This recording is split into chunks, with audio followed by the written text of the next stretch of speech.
हरिः ओम्।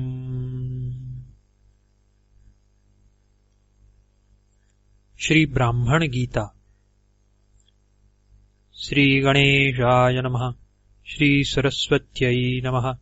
श्री सद्गुरु चरण पद कमलारविंदाभ्यां नमः।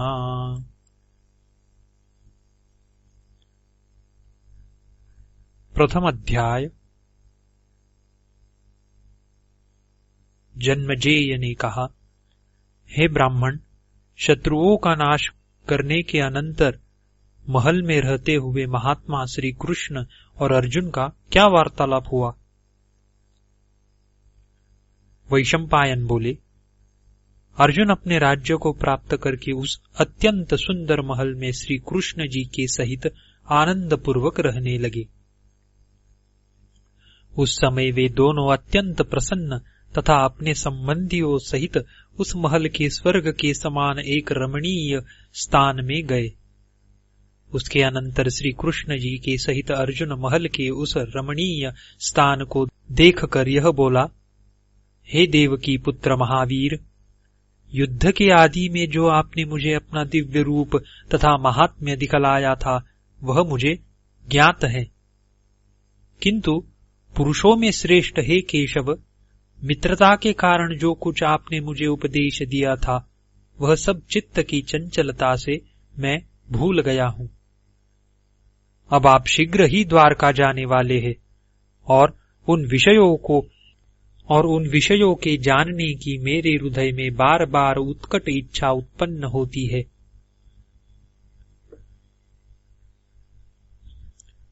वैशंपायन बोले, यह सुनकर भाषण करने में चतुर तथा तेजस्वी श्री कृष्ण जी ने अर्जुन का आलिंगन करके यह कहा।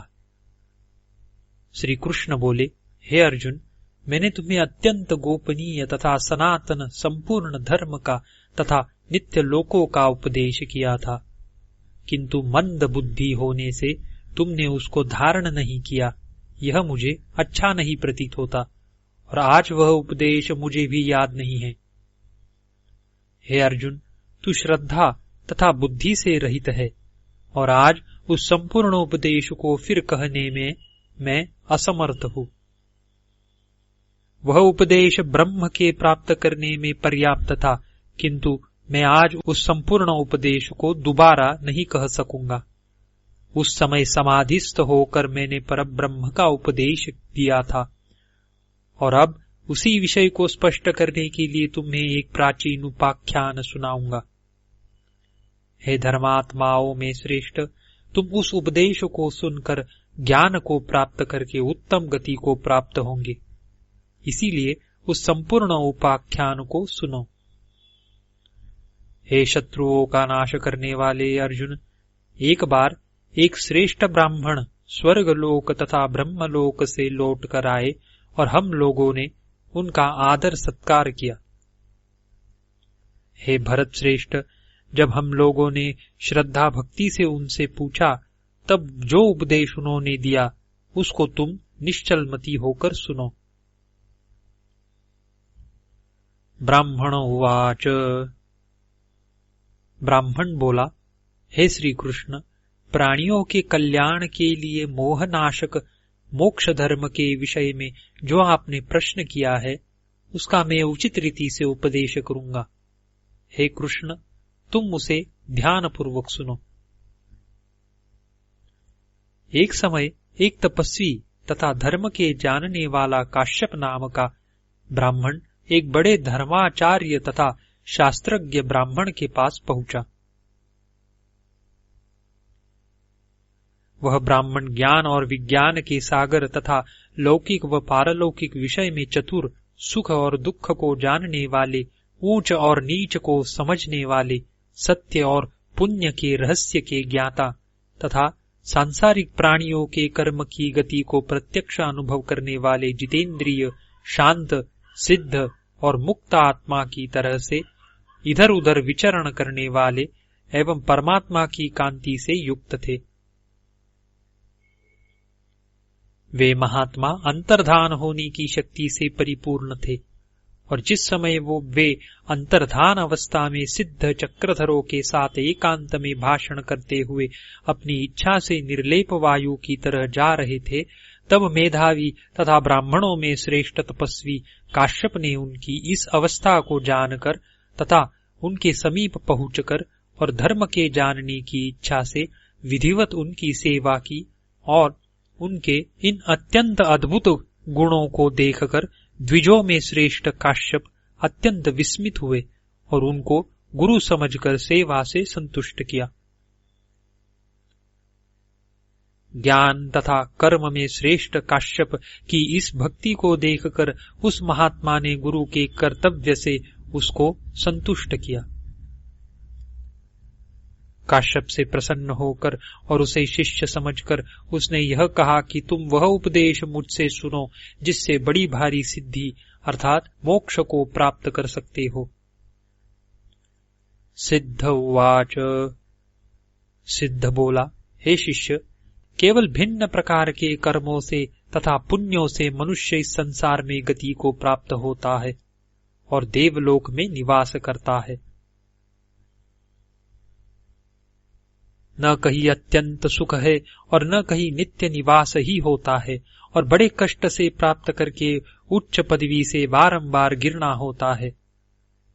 मैंने पापों के कारण काम, क्रोध, तृष्णा और मोह से युक्त होकर बहुत सी कष्ट देने वाली बुरी गतियों को प्राप्त किया था।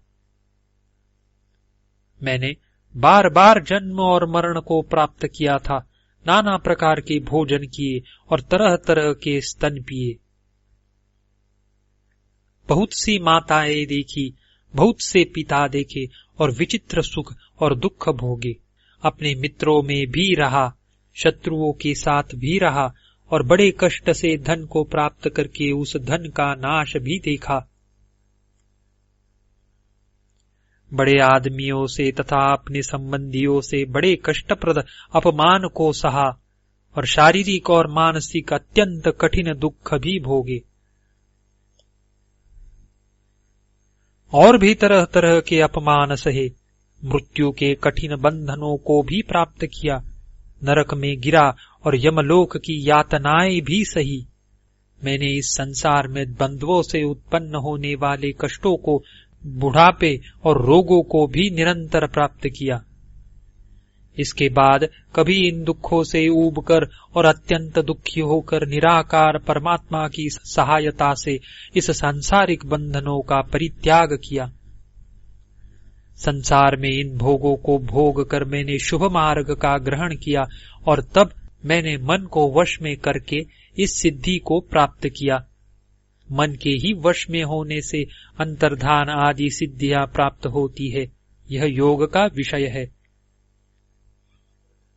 अब मैं फिर यहाँ नहीं आऊंगा और मैं संसार को तथा सृष्टि की आदि से लेकर मुक्ति पर्यंत तक की शुभ गतियों को देखता हूँ। हे ब्राह्मण, इस प्रकार मैंने इस उत्तम गति को प्राप्त किया है।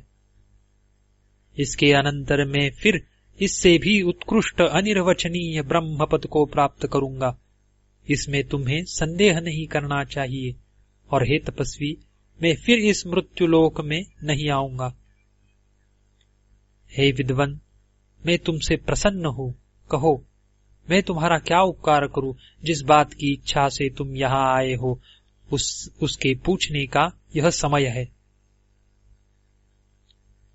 यद्यपि मैं जानता हूं कि तुम किस लिए आए हो, तो भी क्योंकि मुझे शीघ्र यहाँ से जाना है, इसलिए मैंने तुमको प्रेरणा की है। हे कुशल, मैं तुम्हारे चरित्र से अत्यंत प्रसन्न हूँ, इसलिए तुम मुझसे कल्याणकारी बात पूछो, मैं तुम्हें उपदेश दूंगा। मैं तुम्हारी बुद्धि की बड़ी प्रशंसा करता हूँ और उसकी पूजा करता हूँ, क्योंकि तुमने मुझको पहचान लिया है। इसलिए हे काश्यप, तुम निस्संदेह बुद्धिमान हो। यहाँ श्री ब्राह्मण उपनिषद गीता का प्रथम अध्याय समाप्त हुआ। श्री ब्राह्मण गीता द्वितीय अध्याय। वासुदेव उवाच श्री कृष्ण जी बोले, इसके अनंतर उस महात्मा के चरणों को छूकर धर्मात्माओं में श्रेष्ठ काश्यप ने अत्यंत कठिन तथा धर्म से युक्त प्रश्न किए। काश्यप बोले, भगवन, किस प्रकार ये जीवात्मा शरीर को छोड़ता है और किस प्रकार इस शरीर को धारण करता है और किस प्रकार इस दुख रूपी संसार में आकर उससे छूटता है? जीवात्मा प्रकृति अर्थात बंधन के कारण का परित्याग करके कैसे उस शरीर को छोड़ता है और शरीर को छोड़कर परब्रह्म को किस प्रकार प्राप्त करता है? किस प्रकार जीव अपने शुभ और अशुभ कर्मों का भोग करता है और जब वह जीवन मुक्त होता है तब कर्म कहाँ रहते हैं? इस प्रकार प्रश्न करने पर उस सिद्ध ने जो उत्तर दिया उसको हे कृष्ण तुम यथावत सुनो। सिद्ध उवाच, सिद्ध बोला, आयु और कीर्ति के बढ़ाने वाले जिन कर्मों को शरीर ग्रहण करने पर जीवात्मा करता है, उनके नष्ट हो जाने पर क्षीण आयु होकर जीवात्मा उल्टे कर्म करने लगता है और विनाश काल आने पर इसकी बुद्धि उल्टी हो जाती है। तब अपनी बुद्धि, बल और समय को जानता हुआ भी असमय और अपनी प्रकृति के विरुद्ध भोजन करता है और ऐसा प्रतीत होता है कि इसे अपना कुछ ज्ञान नहीं है। और जिस समय जीवात्मा को बहुत से कष्ट उपस्थित होते हैं तब या तो बहुत अधिक भोजन करता है या बिल्कुल भोजन नहीं करता है। एक दूसरे का विरोधी अर्थात विषम भोजन जैसे बुरा अन्न, मांस तथा मदिरा का सेवन करने लगता है और बहुत अधिक गरिष्ठ भोजन तथा अजीर्ण में भोजन करता है। बहुत अधिक व्यायाम करता है, बहुत अधिक स्त्री प्रसंग करता है और कर्मों के लोभ से मलमूत्रादि के वेग को रोकता है। कभी नीरस तथा अधिक रस वाले भोजन करता है, कभी दिन में सोता है और इस प्रकार असमय में ही अपने वात पित्त तथा कफ से उत्पन्न होने वाले दोषों को प्रकुपित कर देता है। इस प्रकार दोषों के प्रकुपित होने से जीवात्मा प्राण नाशक रोगों को प्राप्त करता है या उटपटांग काम करने लगता है। इस कारणों से शरीर नष्ट हो जाता है और जीवात्मा इस शरीर को किस प्रकार छोड़ देता है उसे तुम ध्यान पूर्वक सुनो। शरीर में तीव्र वायु से प्रेरित हुआ पित्त संपूर्ण शरीर में फैलकर प्राणों को रोकने लगता है। पित्त अत्यंत बलवान एवं कुपित होकर जीवात्मा के रहने के मर्म स्थानों में अत्यंत कष्ट पहुंचाता है, यह निश्चय से जानो। फिर शरीर के मर्म स्थानों में कष्ट होने के कारण अत्यंत दुखी जीव इस शरीर को छोड़ देता है। हे ब्राह्मणों में श्रेष्ठ, सब जीवात्मा कष्टों से दुखी हुए इस जन्म मरण के बंधन में पड़े हुए हैं, ऐसा समझो। हे द्विजों में श्रेष्ठ, जीवात्मा इसी प्रकार गर्भों में जाने पर तथा शरीर के छोड़ने पर अत्यंत कष्ट को प्राप्त होते हैं। मनुष्य इसी प्रकार से मर्म भेदनी पीड़ा को शरीरस्थ कफ से प्राप्त होता है।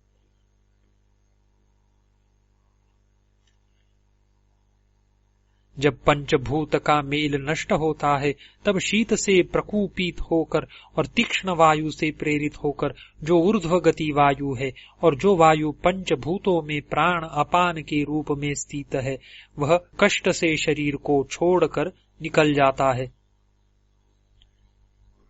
इस प्रकार उसके निकल जाने पर वह शरीर निस्तेज, चेतना रहित, ठंडा और श्वासहीन हो जाता है।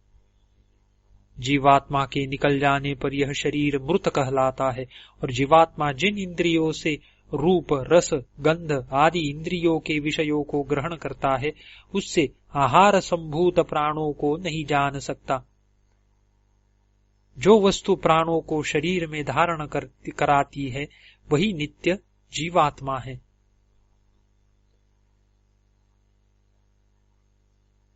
शास्त्र का कथन यह है कि शरीर में जितनी भी संधियां हैं वे ही मर्मस्थान हैं, यह जानना चाहिए। उन मर्मस्थानों के नष्ट होने पर वह जीवात्मा ऊपर को निकलता हुआ हृदय में प्रविष्ट होकर बुद्धि को शीघ्र नष्ट करता है। फिर वह सचेतन प्राणी भी ज्ञान रहित होता है। जब ज्ञान के ऊपर तम का आवरण आ जाता है और मर्मस्थान भी इसी प्रकार से ढक जाते हैं, तब निराधार जीव को वायु चलायमान कर देता है। उस समय जीवात्मा लंबी सांस को बार बार छोड़कर इस अचेतन शरीर को कपाता है और बाहर निकल जाता है। यह जीवात्मा इस शरीर से पृथक होकर शरीर से किए हुए शुभाशुभ कर्मों को प्राप्त होता है और कर्मानुसार शरीर को धारण करता है। ज्ञानी तथा बहुश्रुत ब्राह्मण उसके लक्षणों से यह जान लेते हैं कि उसने पूर्व जन्म में पुण्य किया था या पाप। जिस प्रकार अंधेरे में छिपे हुए तथा इधर उधर घूमते हुए पटबीजने को आंखों वाले देख लेते हैं, इसी प्रकार ज्ञानी तथा सिद्ध पुरुष अपने दिव्य नेत्रों से जीवात्मा के जन्म मरण तथा गर्भ प्रवेश को देखते हैं। शास्त्र के अनुसार जीवात्मा के ये 3 प्रकार के स्थान हैं जहां पर जीवात्मा निवास करते हैं। ये कर्म भूमि है। संपूर्ण जीवात्मा अच्छे और बुरे कर्म करके अपने कर्मों के अनुसार ऊंच और नीच भोगों को यहाँ ही प्राप्त करते हैं, और अशुभ कर्म करने वाले पुरुष यही पर कर्मों के अनुसार नरक को प्राप्त होते हैं। यह अधोगति मनुष्यों के लिए दुखकर होती है, इसीलिए मोक्ष बड़ी कठिनता से प्राप्त होता है। अतः आत्मा को इस अधोगति से बचाना चाहिए। प्राणी ऊर्ध्व गति को प्राप्त करके जहां जाते हैं उसका मैं वर्णन करता हूं, तुम ध्यान पूर्वक सुनो। उसको सुनकर तुम्हारी समझ में कर्म की गति आ जाएगी। संपूर्ण तारे, चंद्रमा और सूर्य जहां अपनी कांति से प्रकाशित होता है, उस स्थानों को तुम पुण्यात्मा जीवों का स्थान समझो। कर्मों के नष्ट हो जाने से वे फिर इस भूमंडल पर आते हैं और वहां स्वर्ग में भी उत्तम, मध्यम और अधम ये 3 गति है। वहां पर भी अत्यंत प्रकाशमान तेज को देखकर जीवात्मा संतुष्ट नहीं होते, किंतु परस्पर ईर्ष्या करते हैं। इस प्रकार हमने पृथक इन गतियों का वर्णन किया है। हे ब्राह्मण, अब हम इसके अनंतर जीवात्मा किस प्रकार से गर्भ में जाता है इसका वर्णन करेंगे। तुम ध्यान पूर्वक श्रवण करो। श्री ब्राह्मण गीता का 2रा अध्याय समाप्त।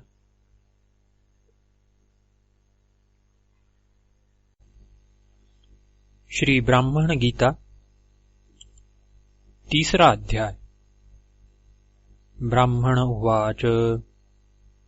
सिद्ध ब्राह्मण ने कहा, हे काश्यप, इस संसार में अच्छे और बुरे कर्मों का नाश कभी नहीं होता और जीवात्मा जन्म जन्मांतरों को प्राप्त होकर कर्मों का फल भोगते हैं। जिस प्रकार फल वाला वृक्ष ऋतु काल में बहुत से फल देता है, उसी प्रकार से बहुत से पुण्य शुद्ध मन से जीवात्मा करता है और उसी तरह से अशुद्ध मन से पाप करता है, क्योंकि जीवात्मा मन के ही द्वारा कर्म में प्रवृत्त होता है। जिस प्रकार काम और क्रोध से घिरा हुआ तथा कर्मों से आवृत्त जीव गर्भ में प्रवेश करता है, उसे तुम ध्यान पूर्वक सुनो। रज से मिला हुआ वीर्य जब स्त्री के गर्भाशय में जाता है, तब कर्मानुसार जीवात्मा अच्छी और बुरी योनियों में जाता है। अत्यंत सूक्ष्म तथा अव्यक्त होने के कारण और परमात्मा की आज्ञा से वह जीव कहीं पर लिप्त नहीं होता, इसलिए जीवात्मा नित्य है।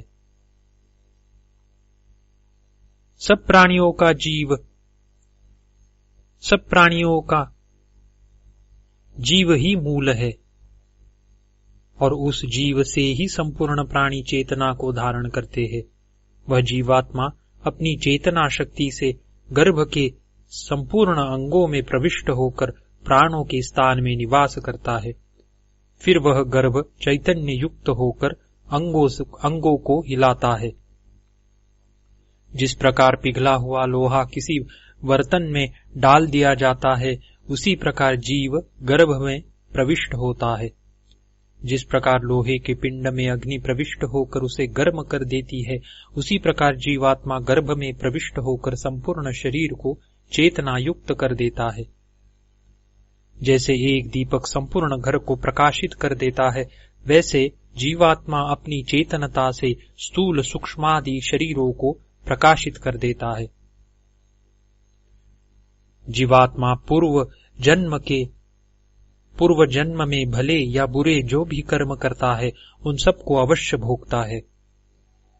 जब तक मोक्ष के मार्ग को ग्रहण नहीं करता, तब तक पूर्व कर्मों को भोगता रहता है और नए कर्म करता रहता है। मैं तुम्हें उस कर्म का उपदेश करूंगा जिससे जीवात्मा जन्म मरण के बंधन में भी सुख को प्राप्त करता है।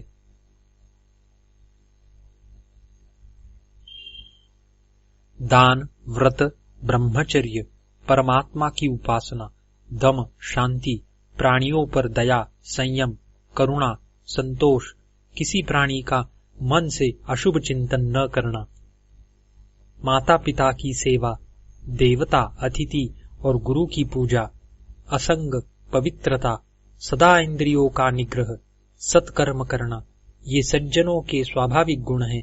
इन गुणों से उस धर्म की उत्पत्ति होती है जिससे संपूर्ण प्रजा की रक्षा होती है। ये गुण सज्जनों में स्वभाव से ही रहते हैं और इस आचार का नाम ही धर्म है, जिससे सदा शांति प्राप्त होती है। इन सज्जनों के कर्मों को ही सनातन धर्म कहते हैं और जो इस धर्म का पालन करता है वह कभी अधोगति को प्राप्त नहीं होता। ये गुण ही जगत में कुमार्ग से प्राणियों की रक्षा करते हैं, किंतु योगी और मुक्तात्मा इनसे अधिक विशेष गुणों को धारण करते हैं, क्योंकि इन गुणों के धारण करने से बहुत अधिक समय में इस संसार सागर से छुटकारा मिलता है। अर्थात योगी और मुक्ति की कामना वाला पुरुष अपने विशेष गुणों से शीघ्र ही छुटकारा पाता है। इस प्रकार जीव पहले किए हुए कर्मों से जन्म धारण करता है और ये कर्म ही जीवात्मा के बंधन के कारण है। यह एक बड़ा संदेहास्पद विषय है कि जीवात्मा संसार के बंधन में कैसे फंसा। इसलिए मैं तुम्हें इस बात का उपदेश करता हूं। संपूर्ण संसार के अधीश्वर परमात्मा ने स्वभावतः स्थावर जंगम रूप तीनों लोकों की रचना की।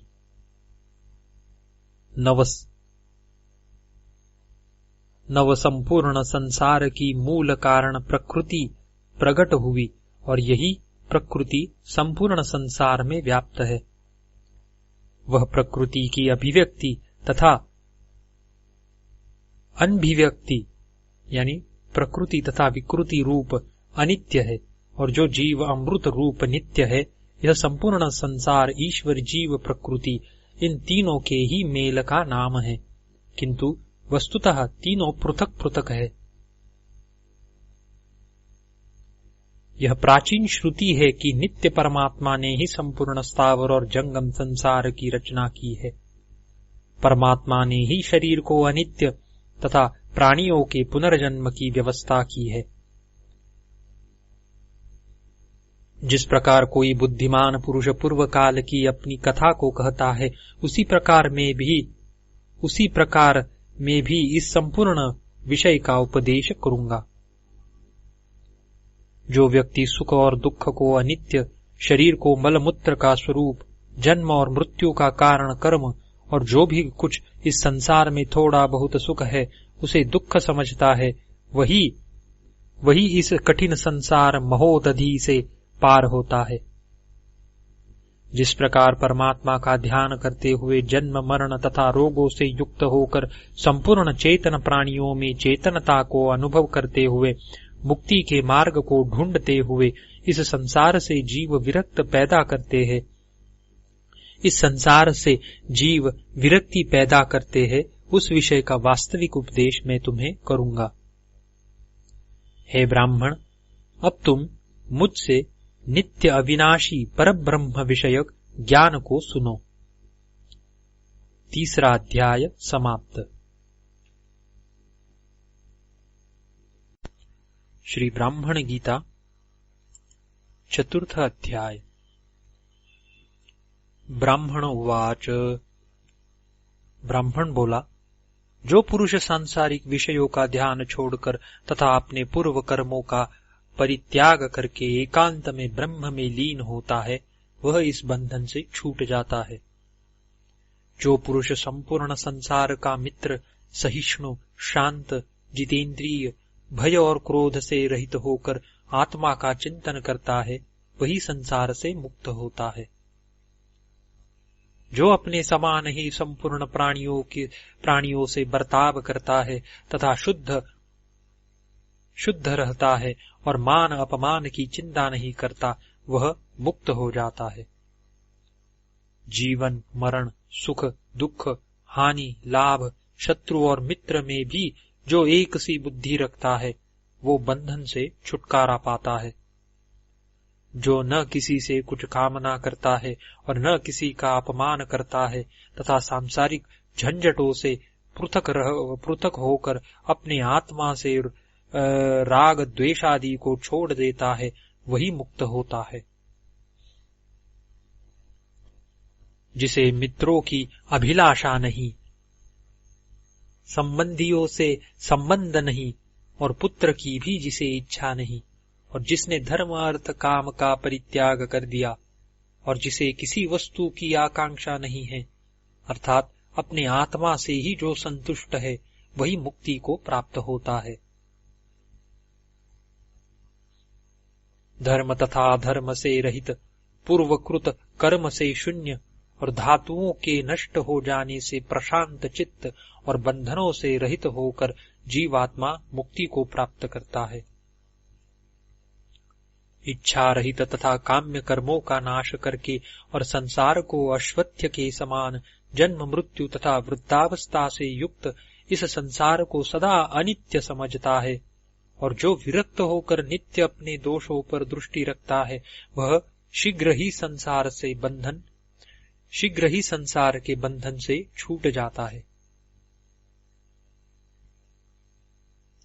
गंध, रस, स्पर्श, शब्द, रूप और परिग्रह, इनसे रहित तथा कठिनता से जानने योग्य आत्म स्वरूप को देखता है, वह मुक्त हो जाता है। पृथ्व्यादि पंचभूतों से रहित, अत्यंत सूक्ष्म, नित्य तथा गुणों से रहित, किंतु गुणों का भोग करने वाले आत्मस्वरूप को जो देख लेता है, वह मुक्त हो जाता है। जो अपनी बुद्धि से शारीरिक तथा मानसिक संकल्पों का परित्याग कर देता है, वह शीघ्र ही इस प्रकार शांति को प्राप्त करता है, जिस प्रकार की धन से रहित अग्नि अर्थात बिना काष्ठ की अग्नि जिस प्रकार शीघ्र ही शांत होकर भस्मीभूत हो जाती है, उसी प्रकार जीवात्मा संकल्पों के अभाव से मोक्ष पद को प्राप्त करता है। सब संस्कारों से रहित तथा विरक्त होकर जो तप से अपनी इंद्रियों को वश में करता है, वही मुक्त होता है। फिर संपूर्ण संस्कारों से मुक्त होकर शांत, अविनाशी, निश्चल, नित्य ब्रह्म की पदवी को प्राप्त होता है। अब मैं उस श्रेष्ठ योग का वर्णन करूंगा जिसके आश्रय से योगी आत्मस्वरूप का दर्शन करते हैं। अब तुम उस उपदेश को सुनो कि जिससे चित्त की वृत्तियों के निरोध आदि साधनों से जीवात्मा अपने अंदर प्रभु का दर्शन करता है। इंद्रियों को विषयों से दूर करके मन को आत्मा में लगावे और फिर उग्र तप को धारण करके योग करे। इस प्रकार तपस्वी सदा योग अर्थात चित्त की वृत्तियों का निरोध करे और अपने मन के द्वारा आत्मा में ही प्रभु के दर्शन करे। जो इस प्रकार योग करके अपने आत्मा में ही प्रभु के दर्शन करने का प्रयत्न करता है, वह विरक्त अवश्य प्रभु के दर्शन करता है। इंद्रियों को वश में करके तथा आत्मा को पहचान कर जो निश्चलमती होकर योग करता है, वह अवश्य प्रभु के दर्शन करता है। जिस प्रकार स्वप्न में किसी पदार्थ को देखकर जागृतावस्था में भी लोग उसका अनुभव करते हैं, उसी प्रकार समाधि में प्रभु के दर्शन करके योगी समाधि अवस्था से पृथक होकर भी उस प्रभु का दर्शन करते हैं। जिस प्रकार पुरुष छिलके से सींग को निकालकर पृथक दिखला देता है, उसी प्रकार योगी अपने आत्मा को इस देह से भिन्न देखता है। योगी पुरुष शरीर और आत्मा के भेद को स्पष्ट करने के लिए सींग और छिलके का सुंदर उदाहरण दिया करते हैं। इसमें छिलका शरीर है और सींग शरीर में रहने वाला जीवात्मा। जब एक शरीरधारी समाधिस्थ होकर प्रभु के दर्शन करता है, उस समय संसार का बड़े से बड़ा राजा भी उसके ऊपर अधिकार नहीं कर सकता। योगी बुढ़ापे तथा मृत्यु को जीतकर न तो कभी दुख को प्राप्त होता है और न कभी सांसारिक सुख प्राप्त करता है, किंतु अपनी इच्छानुसार भिन्न शरीरों को प्राप्त करता है। योगी देवताओं के ऐश्वर्य को धारण करता है तथा इस अनित्य शरीर को छोड़कर ब्रह्म को प्राप्त करता है। प्राणियों के नष्ट होने पर अर्थात प्रलय के समय में भी उसे किसी प्रकार का भय नहीं होता, न अन्य प्राणियों के दुख से दुखी होता है, अर्थात वह किसी के साथ कोई अपना संबंध अनुभव नहीं करता। संग तथा स्नेह से उत्पन्न दुख, शोक,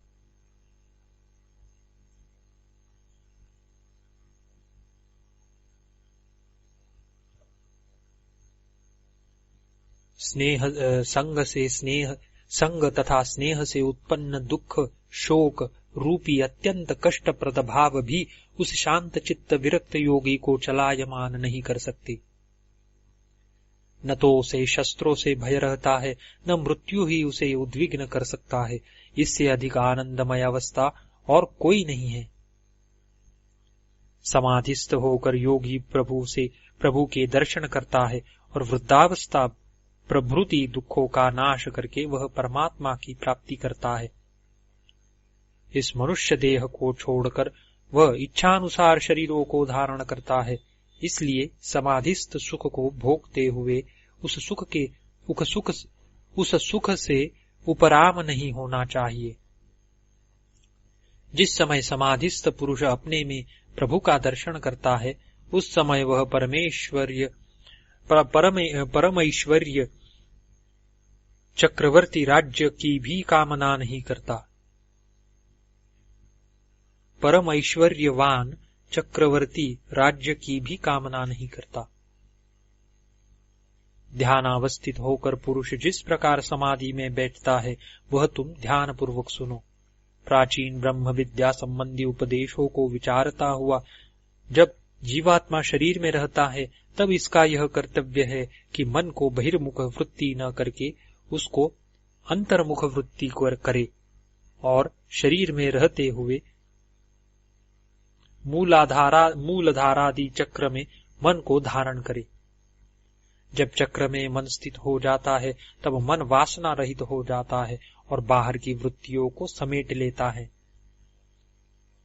निर्जन वन में इंद्रियों के वेग का नियंत्रण करके अपने अंदर ही एक चित्त होकर परमात्मा का ध्यान करना चाहिए।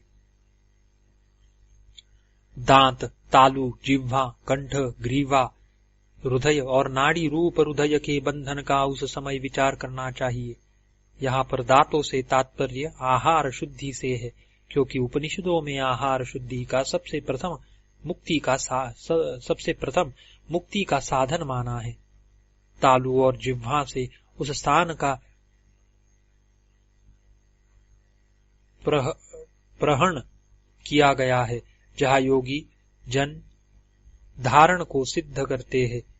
इससे भ्रुकुटी का भी ग्रहण किया गया है। कंठ और ग्रीवा का तात्पर्य कंठकूप आदि स्थानों से है, जहाँ पर संयम करने से भूख प्यास एवं भोगों से विरक्ति होती है। हृदय से तात्पर्य हृदयस्थ ब्रह्म से है और नाड़ी रूप हृदय के बंधन से है, जहाँ पर योगी लोग ध्यान करते हैं।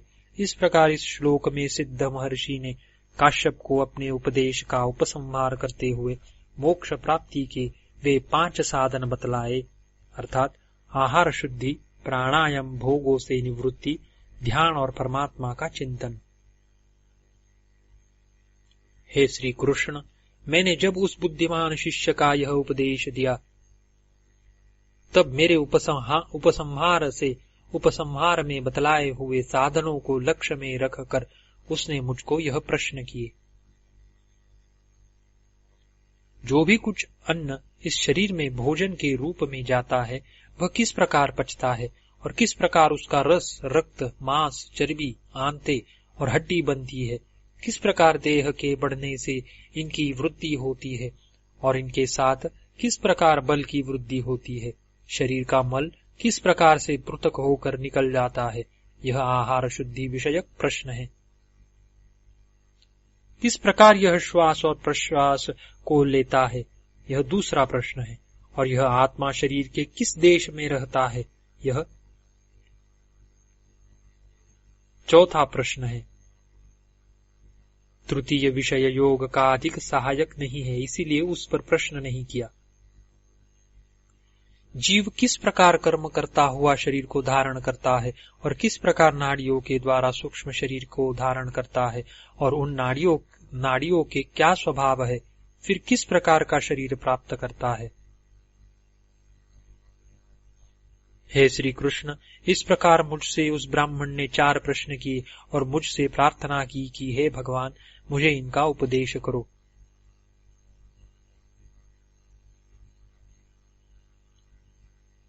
इस ब्राह्मण गीता में प्रथम 2 प्रश्नों का ही उत्तर मुख्य रूप से दिया गया है और अंतिम 2 प्रश्नों का मुख्य तथा उत्तर गुरु गीता में गुरु शिष्य संवाद रूप से दिया गया है। हे कृष्ण, तब मैंने उसे इस प्रकार उत्तर दिया कि हे ब्राह्मण, जिस प्रकार एक पुरुष अपने घर में किसी वस्तु को रखकर ढूंढ लेता है, उसी प्रकार अपने शरीर में एकाग्र इंद्रियों के द्वारा मन की सहायता से आत्मा को ढूंढना चाहिए और इसमें आलस्य नहीं करना चाहिए। इस प्रकार प्रसन्न चित्त होकर निरंतर उद्योग करने से परब्रह्म परमात्मा को जीवात्मा प्राप्त करता है। उसके दर्शन मात्र से ही जीवात्मा संपूर्ण अविद्यादि दोष को नष्ट कर देता है। परमात्मा को न आंखों से देखा जा सकता है और न सब इंद्रियों के इकट्ठा करने से ही देखा जाता है, किंतु उस महान परमात्मा के दर्शन केवल मन के द्वारा ही हो सकते हैं। परमात्मा की गमन शक्ति सर्वत्र विद्यमान है। उसके नेत्र, शिर तथा मुख सब ओर है। वह सब स्थानों की बातों को सुनता है और अर्थात परमात्मा निराकार, सर्वशक्तिमान तथा सर्वज्ञ है। जीवात्मा इस शरीर से अपना निकलना अनुभव करता है और देह परित्याग करते समय केवल प्रभु का स्मरण करता है। उस समय प्रसन्न होकर अपने आप को देखता है और उस प्रभु के आश्रय से ही निर्वाण पद को प्राप्त करता है। हे ब्राह्मणों में श्रेष्ठ काश्यप, यह सब श्रेष्ठ ज्ञान मैंने तुम्हें दिया है। मैं तुम्हें अनुमति देता हूँ कि अब तुम सुखपूर्वक जाओ। हे श्री कृष्ण, इस प्रकार उपदेश सुनकर वह तपस्वी तथा व्रती ब्राह्मण अपनी इच्छा अनुसार चला गया। श्री कृष्ण जी बोले, हे अर्जुन, वह मोक्ष धर्म के ज्ञाता श्रेष्ठ ब्राह्मण मुझसे इस प्रकार कहकर वहीं पर अंतर्धान हो गए। हे अर्जुन, क्या तुमने इस उपदेश को ध्यान पूर्वक सुना है? इस उपदेश को तुमने युद्ध के आरंभ में रथ पर बैठे हुए भी सुना था। हे अर्जुन, मेरा ऐसा विचार है कि एक असावधान मलिन हृदय वाला पुरुष इस उपदेश को नहीं समझ सकता। हे भरत श्रेष्ठ, यह ज्ञान देवताओं को सुनाने के योग्य है, साधारण मनुष्य इस ज्ञान के अधिकारी नहीं है। हे श्रेष्ठ अर्जुन, तुम्हारे सिवाय और कोई पुरुष इस ज्ञान के सुनने का अधिकारी नहीं है, तथा असावधान पुरुष इसे समझ भी नहीं सकता। हे कुंती पुत्र अर्जुन, सकाम कर्म करने वाले पुरुष देवलोक अर्थात स्वर्ग को प्राप्त होते हैं, किंतु श्रेष्ठ पुरुष इस जन्म मरण के बंधन को अच्छा नहीं समझते। हे अर्जुन, परब्रह्म की प्राप्ति ही निर्वाण पद है। जिस अमृत पद को शरीर छोड़कर ही जीवात्मा प्राप्त करता है और सदा आनंद युक्त रहता है।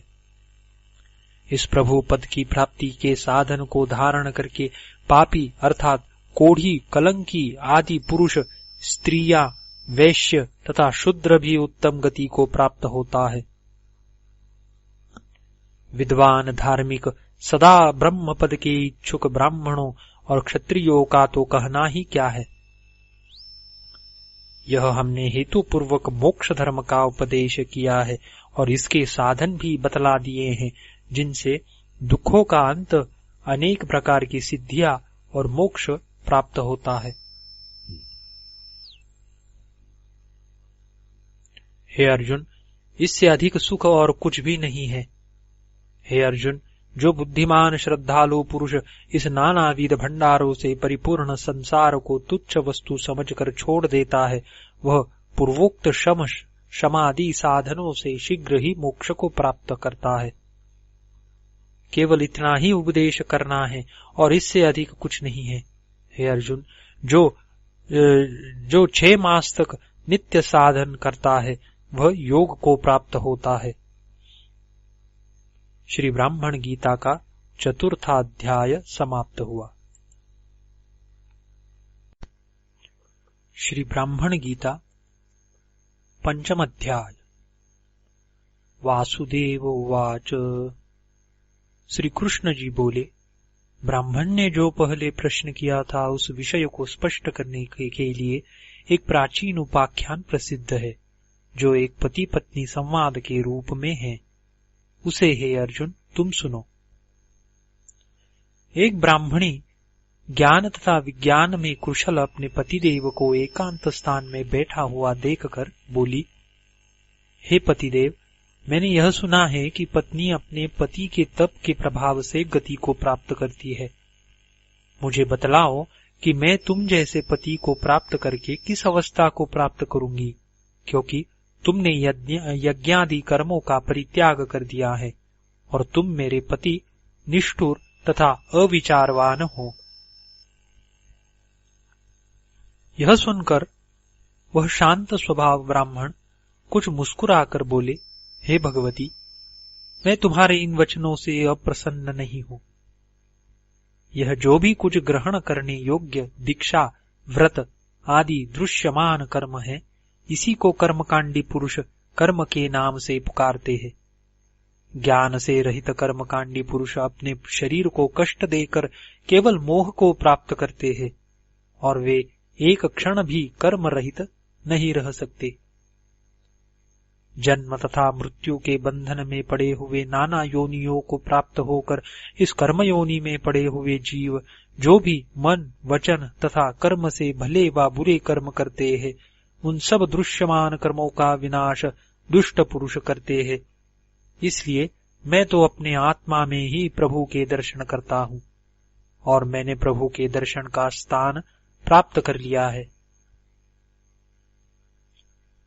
यह स्थान वे है जहाँ पर ईड़ा और पिंगला ये दोनों नाड़ियां बुद्धि को प्रेरणा करने वाली वायु के साथ संचरण करती है और जहाँ पर निर्लेप ब्रह्म रहता है, उसी स्थान पर ध्यान लगाकर विद्वान, व्रती, शांत चित्त तथा जितेंद्रिय ब्राह्मण आदि ऋषि उस नित्य ब्रह्म की उपासना करते हैं। वह ब्रह्म नासिका, जिह्वा तथा त्वचा इंद्रिय का विषय नहीं है, किंतु वह केवल मन से ही जाना जा सकता है।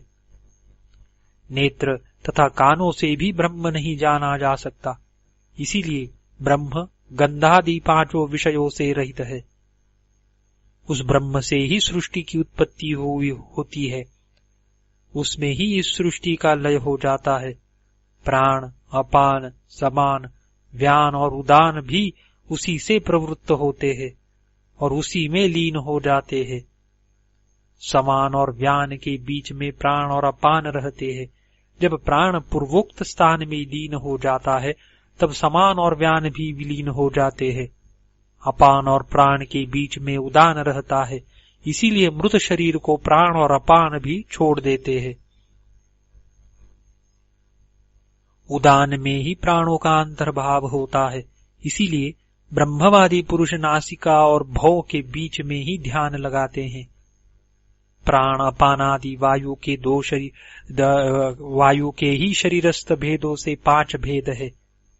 ये आपस में एक दूसरे के किस प्रकार आश्रय रहते हैं, यह संक्षेप से यहाँ पर कहा गया है। इस विषय का विशद विवेचन आगे किया जाएगा। यह केवल इतना ही समझना चाहिए कि इन 5 प्राणों में जिस प्राण की मुख्यता है उसका निवास स्थान वही है। जहाँ पर इरा, पिंगला नाड़ियां बुद्धि से प्रेरित वायु के साथ निवास करती है, उस स्थान को ही ध्यान लगाने का साधन ब्रह्मवेत्ता योगी ऋषियों ने बनाया है। इन एक दूसरे के भक्षक तथा शरीर में रहने वाले 5 प्राणों में से समान प्राण के स्थल अर्थात नाभि स्थल में वैश्वानर यानी जठराग्नि रहता है और वह अंदर 7 विधियों से प्रकाश करता है। नासिका, रसना, नेत्र, त्वचा, श्रोत्र, मन और बुद्धि, ये 7 उस वैश्वानर अग्नि की जिह्वाएं हैं। इसी प्रकार इन 7 के 7 ही विषय उस वैश्वानर अग्नि की समिधाएं हैं। इन 7 विषयों का अनुभव करने वाले 7 ही उस अग्नि के ऋत्विज है। इस प्रकार विद्वान पुरुष इन 7 प्रकार की अग्नियों में 7 प्रकार के विषयों का 7 प्रकार के अनुभवों द्वारा अपने कारणों में यज्ञ करते हैं।